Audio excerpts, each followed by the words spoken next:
But the Bible tells us something. He says there was a long war between the house of David and the house of Saul. The house of David was the house now appointed by God. The house of Saul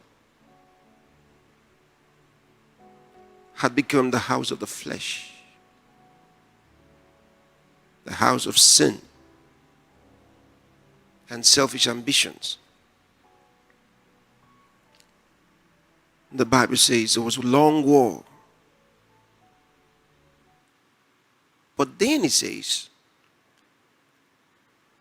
the house of Saul grew weaker and weaker. But the house of David grew stronger and stronger.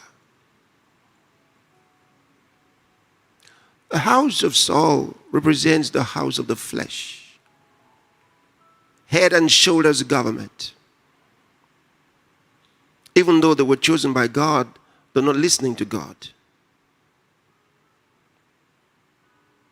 Saul was chosen by God, but he wasn't listening to God.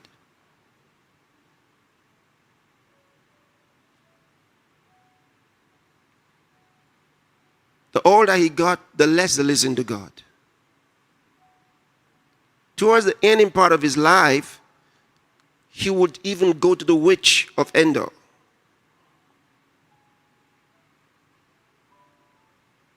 He became a politician. The Bible says that God instructed him to do something. He failed to do it and decided to act his own way, to do it his own way. And when God sent his prophet to ask him why did he do that, he said, oh, it was the demand of the people. He had become a people's man.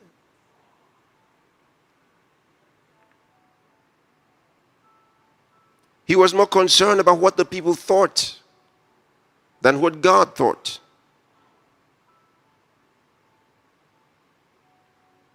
But he was deceiving the people too.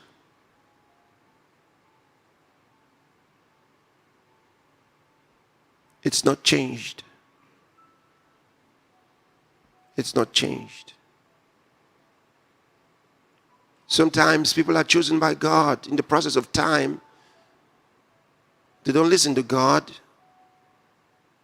They listen to their flesh. They listen to their human ambitions.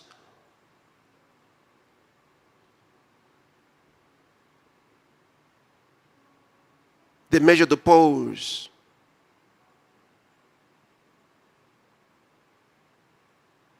So they listen to the people whom they also deceived by misinformation. It hasn't changed.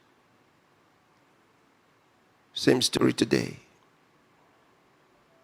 That's why, as a child of God, it matters what you're listening to. It matters what you're listening to. If you're listening to information from the world, from the flesh, Satan only transmits deception.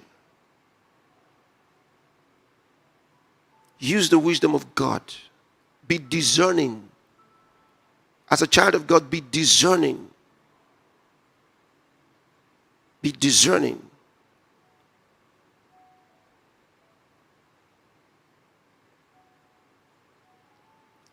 The Bible says those who are after the flesh mind the things of the flesh, and those who are after the Spirit mind the things of the Spirit.